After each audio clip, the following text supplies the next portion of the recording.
want to make sure, you know, while we're out here, again, it says drizzle till noon, so I'm sure the track's will be wet for the next one. And then it's still somewhat overcast for the afternoon according to my app, like the sun's going to poke out at 12:01.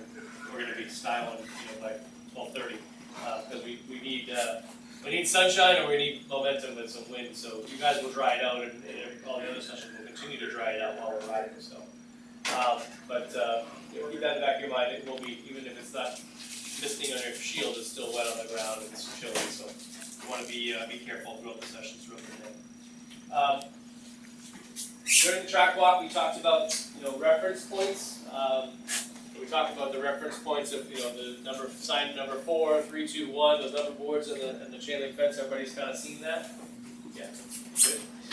We want to be able to apply reference points. Now, reference points can be anything from, you know, a burnout mark on the ground, a crack on the ground, a seal mark, to a piece of pavement, a pavement patch, a bump, a scratch, whatever it is that stands out to you that helps you get into the turn. Anytime you're riding on the racetrack, you want to have good solid reference points to help you, to give you clues, you know, to let you play tic-tac-toe to get to the apex. You know, when we do the track walks here, we're walking down the front straightaway, early in the straightaway, halfway down the straightaway, you know, the apex here is down behind the Sunoco side on the infield. It's way down here. It's not the traditional turn where you ride up and take a right, the apex is there, and you drive off. So you have to do, in this turn 1, you have to do a couple different things differently. And the first thing you do is you're running parallel with the wall down the front straightaway. When you get to the 3 board, we like to have you angle across the track. We talked about the track walk, but we're just kind of covering the reference points again. You know, at the 3, we take our line from going parallel here, and then we kind of put a little bit of an angle right here. Where we take our line and we're going to angle across the racing surface. And the reason being is because this apex is so far infield on the infield that we have to take a shallower line to help ourselves get set up for it. And other reference points that we want to be looking for, just as a refresher, you know, as we're coming down we got the 4 for the brake marker roughly, wherever we might need to brake. We got the 3 board, which we're going to set our pre-turn and kind of angle across the NASCAR oval, heading to the, you know, the corner down the straightaway. Here we have the darker pavement that runs into the NASCAR oval, right? We want to be, there's a pretty pronounced seam right here. We want between that seam and then the tire wall that kind of sets up the end of the pit wall here. We want to use this as our reference point. We want our line to go across that orange box, and then we want to pick up that where this seam leads into the brand new, the newer piece of pavement. I can't say brand new anymore because it's all old and sun faded now. But we want to have our line look just like this. And then we have an apex cone standing up and an apex cone laying down, however it is behind it. And this is our apex. We want to go here. So we have 4 points to a turn. The first point, and we'll say this is the 4 board, that's going to be our brake point. As we sit up, we're going down the straightaway. Hopefully we're tucked behind the bubble, we're getting small, we're on the throttle, we're going through the gears, we're not just going 25 down the straightaway, right? We're on the throttle, we're going up through the gears, accelerating down the straightaway. And we get to the brake point, we're going to sit up and we're going to actually apply the brakes. On a wet day like today, we're going to roll the throttle off slowly, we're going to feed the brakes in, and we're going to get deeper into the binder. So we want to have a little bit of brake application, let the weight transfer happen, let the tires squat out, like kind of flatten out the brake, the tire contact. And then we want to get into the binders to really slow the bike down while we're stripping down. We do add in a little extra here because this turn is a little specific to this racetrack. We have that pre-turn. But we add a little bit of a pre-turn, kind of gets you over here. The beauty of the pre-turn is you're just taking your bike from going parallel with the wall, angling it a little bit, and you're still not 100% straight up and down, but you're 99% straight up and down, and you still have a big amount of that contact patch for your front brake. So you can really get on the brakes, have that nice tire contact patch to do the meat of your braking while almost straight up and down into this whole zone here. The next part of the 4 points is going to be your turn point. Turn 1, your turn point is going to happen maybe 15, 20, 25 feet before the seam where it meets the newer pavement. That's where we're going to put the big turning efforts in. The turn point is where we input the bars to make the bike going straight, really make the bike turn. Right, so we're going to put a big turning effort in there. The apex is going to be the 3rd point of the turn. We're going to hopefully arrive at the apex with all the turning done and all the braking done. We've done this properly. At the brake point, just before the apex, is our deceleration zone or our braking zone. That's where we're slowing down all the way through there. A lot of people run into the issue where they brake, and say, oh gosh, I could jog quicker. They let go of the brakes, they have the throttle on, and they kind of upset the order of events. It's very important to modulate the brakes to allow your braking zone to continue towards the apex, deep into the corner. We want weight bias forward while we're braking. We want, and I know some of you ride dirt bikes, it's important we're using front brakes on these bikes. Rear brakes great on a motocross bike because you can drag that tire and skid there, but we don't want to skid here on pavement, because if you skid, you have to relax your inputs and gather the bike up underneath you. So we want to use mostly front brakes, right? Probably 80% power or more is located in the front brakes on a modern sport bike. And the last 20% is available to you in the rear brake. When you start riding at the limit, it's very easy when you're braking hard. 80% on the front and you add 21% in the rear, and it locks that back tire. It's really tough to modulate unless you're really, really good with it. If you're super comfortable using rear brake and front brake on the street and on the racetrack, that's fine. But keep in mind, as you start to go faster and faster, the rear brake almost becomes a little bit of a detriment, because unless you can use it to its, without crossing that 100% threshold, it's very, very easy when you're braking hard in the front to touch that rear brake and lock the rear brake. And then you missed your reference point, you run wide, you mess up your apex, you kind of ruin everything you could have gained. But as we're coming in here, basically we want to use front brakes, and we want modulation. Because this is your brake point, doesn't mean you have to go right to 100% brake, right? We can go to 100, we can go up to 80%, and we can roll it out to 20%. Let that momentum carry us deep past the end of the pit wall, and then when we get from here to here, we can actually rein the brakes in and kind of set that final roll speed by braking harder. This is a very a very low anxiety way of braking. The other option is say, yeah, I can brake here, and I'll be going really slow here, so I'm going to brake at the 3. And then you get in there, you're like, oh gosh, I'm going way too fast, right? So then your heart in your throat, you get all kind of anxiety and worked up. It's easier if you keep the same brake marker as the day is progressing and you're going better, and you feel like you could go quicker in. Use the same brake marker, just don't brake as hard initially, don't brake as long initially, maybe ramp the brakes out to like 10 or 20%, let your momentum carry you deeper, and then rein it back in. Once you have that down consistently and you feel good about it, now you can confidently move the brake marker back. And anytime you're moving brake markers, you want to move them, a tiny little bit. It's got to be baby steps. You don't say, okay, I got the 4 locked down, I'm going to try the 1 or the 2 now. That's when you find the grass out here. You want to do just a little baby step. So, brake, turn, apex, and then the last piece is our exit. The exit point is where we want to position ourselves for the drive after the apex. Couple of quick things. If this was a turn that looked like this would be more traditional, right? We're heading in this direction. Yeah, you're going to brake. You're going to turn. You're going to apex. You're going to exit. Perfect, yeah. Easy track. Long straightaway, you take a turn, long straightaway. Doesn't exist at Loudon, right? When we're here at New Hampshire Motor Speedway, we've got 1, we've got 1A, we've got 2. If we mess up the turn point, the apex, or the exit of this series, you've messed it up now for turn 1A here, and you've messed it up for turn 2. It all compounds and gets worse and worse until you get on the straightaway to kind of reset yourself. So it's important that we have these reference points, A, so we know where we are, B, so we know where we want to go. If we don't have reference points, you're never going to arrive at this apex consistently. If you're just out there kind of just spitballing and not paying attention to anything, just saying, yeah, this feels like a good spot, my speedo says 90, I'm going to brake now. And then you turn, you're not going to have an idea of how to consistently arrive at the apex, pointed in the direction that you want to go for the desired exit. That's the key. So our exit point here in turn 1 is going to be mid-track. That's going to give us a nice amount of entry line into turn 1A, the right-hander. In this example, yeah, we would do here, we would turn, we'd apex, and we'd exit. It's all easy. It's the exit, this is another straightaway. But with this exit, this becomes the turn for 1A. So we get to the exit point, now we're at the turn point for turn 1A, entering that turn and getting set it for 1A. And it starts over again. We have the turn point, the apex, the exit, and then we have another link turn. We got exit, turn, apex, exit, which becomes turn, through the apex of 6, through 2, and then we have the exit out here. So we have to link them all together for sure. And we have to have an idea of where these items exist and how to apply them to each style turn. So it's important to have the reference points, but it's also important to kind of have an idea of each of these, where each of these things locate in the setup of the turn, so you can apply them to them. Again, from this area right here, all the way through here, this whole area is deceleration or braking. Braking doesn't have to be just front brakes or just rear brakes. Braking is braking, engine braking, a little bit of turn is scrubbing speed up. That's part of your braking package as well.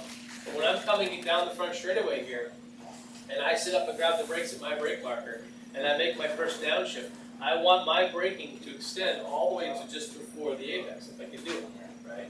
And that takes modulation.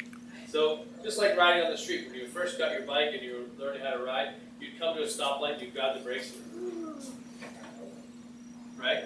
Now, just like your car, if you stay on the brake pedal, same thing. The front end's going to dip and wobble when you're done because you're going to stop really abruptly. But now, obviously, you guys are seasoned. You're not your first time riding a motorcycle. As you're coming to the brake, you're braking hard, you're slowing down. Then you start to relax the brakes so the nose is going to kind of gently extend, and you're going to put your foot down and stop without all kinds of wobble and shaking. Same with the car. You ease off your foot off the brake lever when you don't need the excessive brakes to scrub the speed anymore, and you stop nice and smooth without it doing the wave. Same thing here. We want to do the same thing. We get into this turning portion of this series of events, of this deceleration zone. When you get to the turning portion of it, as the bike starts to turn, the brakes have to come on. Okay, we have a 100% threshold of what we'll call traction. If you're using 50% of that 100% threshold, you can only use 50% of your brake, right? If you're 50% lean, you can only use 50% brake. If you're at 60% lean, you try to add 50% brake. Something's got to give, and that's called traction, and that means probably giving away some body work too, right? You're falling and you're sliding on pavement. So as the bike's leaning over, the brakes naturally have to taper off. So the art of trail braking, it takes a lot of practice. I tell people to practice it on the street because it's, you're riding your bike probably more on the street than you go on the track. But the art of trail braking is you're coming, your favorite road is a long, right-handed. You had a pretty good straightaway. You're going fast. You're braking for. You're slowing down. And you're going to basically taper those brakes off until you get to the apex or you get to the middle of the turn where you're ready to go back to the throttle. And then it's like 5, 4, 3, 2, 1, 0. And it's nice and smooth, and it's 0, 1, 2, 3 on the throttle. Same thing here. It might be 68% here, but then as we get down here, you might, again, try to extend the brake zone, you might go down to 20, but then you might ramp to 40, 50, 60 again. And then as you start to kind of angle it and turn in here, you're going to go 30, 20, 15, 12, 11, 10, 9, 8, 10, 6, 5, 4, 3, 2, 1, 0, apex, right? And at the apex, if we've done this properly, deceleration and turning all happening before the apex, we're going to arrive at the apex with our bike pointed towards the exit that we want, and we're not going to have any turning effort, no braking effort, and we're going to have a moment where we're just kind of relaxed and calm. We're not putting a bunch of effort into life. And then it starts over. 0, 1, 2, 3 on the throttle, and you drive away, and you guide the bike away from the turn with the handlebars. And if you get to the next turn point, same thing. You're going to have that turn angle, turn lean angle, and turning efforts happening. But this is the point of the story is kind of threefold, I'll say. We want you to think about the reference points. We want you to think about your brake marker, your brake deceleration braking zone, and again, especially smooth as possible in the drive. But we want this to be deceleration. A normal setup would be brake, maybe a downshift, pre-turn happens, modulation of brake, body position is set real early as well. We'll talk about that a little bit later, but we want to get our body position set early in the braking zone. A couple downshifts, that helps. We have the engine RPM up high, it's gradually coming down, that's weight transfer forward. Even if we just have 1% brake pressure, we still have weight bias forward. That means the bike wants to be nimble and wants to turn. If we're riding the motorcycle and we don't have any weight bias forward, and we're trying to make a turn and the bike's very neutral, it's very heavy and lazy. But if you just put 1% or 0.5% of brake pressure and you let those brake pads touch the brake rotors, it's going to suck that front end down a little bit. Now, wow, the bike's nimble, it wants to work. Same with body position. Both cheeks on the seat, the bike's not going to want to turn as nice. Implement body position, have that one cheek off the seat. It's going to allow the bike to want to turn in and carve its line and help you get to the apex instead of fighting you there. So weight bias has a lot to do with it. But the point of the whole thing is, again, the 4 points of return, we want to apply those out there, we want to think about them. The most important of the 4 I feel is the turn point. Because throughout the day, your break point's going to change. Your break point from the first session and second session to the last session of the day when it's sunny and 65 out is going to change dramatically, right? Because right now we're breaking early, we're kind of keeping speeds down because it's wet. Your break point's always going to kind of change until you get a lot of track time under your belt and you become quite seasoned at this and you feel confident. The apex is pretty much always going to stay the same, but without a good solid turn point, we're never going to get to the apex, right? And if we don't have a turn point, even if we hit the apex semi-okay, we're probably not going to get to the exit point. Because on a setup like this, we have all these things that have to happen. We have to have the break point. We have to have the pre-turn. We have to have this little seam area where we want to crest, inside the middle of the seam, between the seam and the pit wall. We want to pick up the orange box. We want to pick up that crack. We want to pick up the apex, and we want to pick up the turn point. So if we can go tick, tack, toe, toe, toe, toe, apex, we'll be good. Right? So we have to have A, B, C equals, it might be A through Z to get you to the apex on some terms, right? But here it's, I don't know, A through F. Something along those lines. But without having these things in your head every single lap, you're never consistently going to end up here to end up there to get set up for the next turn. So it's very, very important that we try to have a mental memory of things that we're looking for while we're out there riding. This is just one turn, right? There's so-called 12 or however many turns, so you call it 12, there's a bunch of 8s in there. We have to have notes and mental notes on each one of these parts of the racetrack in order to consistently get through that section of track. For those that are brand new, remember, we need to focus on working on one section of the track at a time. We're not going to go out there and say, oh, this session I'm going to work on a whole lap. It doesn't work that way. You need to work on 1, 1A, and 2. You need to work on 3, 4. You need to work on 6, 7, 8. 9, 10, 11, 12, whatever it might be. You break it down in sections. And once you have a section sort of figured out, or you feel pretty confident on, then you put your mental energy into the next section. And hopefully, by the end of the day, or by the end of the second track day, or whatever it might be, you start putting laps, like full laps together. Because when you go 1, 1A, and 2, I can tell you this from many, many years of experience. I think Steve and John will back me up on this. I don't look at, like, if I have a lap timer on my bike, I don't look at, like, where I'm at when I get out of 2. I'm like, quicker or better. You can just tell because the racetrack flow. When I go through here and I'm working, I know that I'm not going fast. When I go through here and it's smooth, and it's like boom, boom, boom, like, left, right, left, and you hit a big right and you're driving off, like, oh yeah, this is a good lap. You can just tell when you're feeling it, when it's flowing. For our group, we don't worry about lap times. I don't care. Track record's a 1:10.3 something. I don't care if you do a 1:10.3, a 1:11.3, or a 2:11.3, or a 4:11.3. But what I want for you guys is I want the racetrack to flow. So when you're going through the corners, I want it to feel effortless for you. If you're doing that, then you have the flow going, you can tell that things are really working. Because the exact opposite is you huffing and puffing and breathing and fogging your shoe. Goes, I can't get up. Oh, this is terrible. Oh, I suck. I hate this try. Right? So, but the more you do it, the more you have some reference points to apply and be consistent.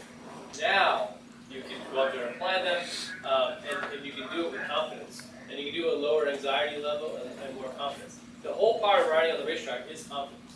And it's, again, I said in my track walk, I believe it's, I probably exaggerate a little bit, but I say it's 90% mental, 10% physical.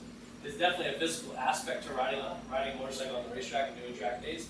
As you guys will experience later in the day, tomorrow, you're like, well, I haven't used those muscles in a long time. Your thighs, your hips, whatever it might be, you're going to be sore unless you do a lot of track riding. But there's so many mental barriers to break through when you're going into turn 1.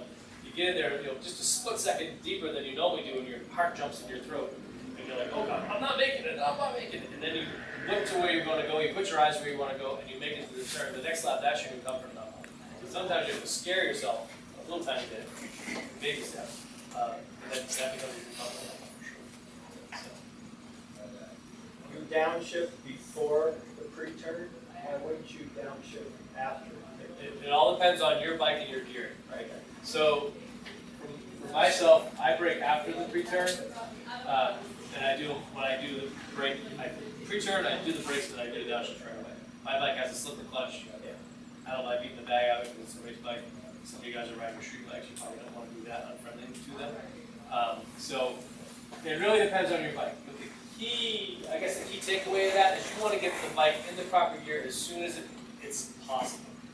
If you have an older V twin that just doesn't like to be revved high, it doesn't have a slipper clutch, and you try to bang your downshifts early, the back tire starts shattering, that's not good. That's going to cause you to miss your line. So that's too early.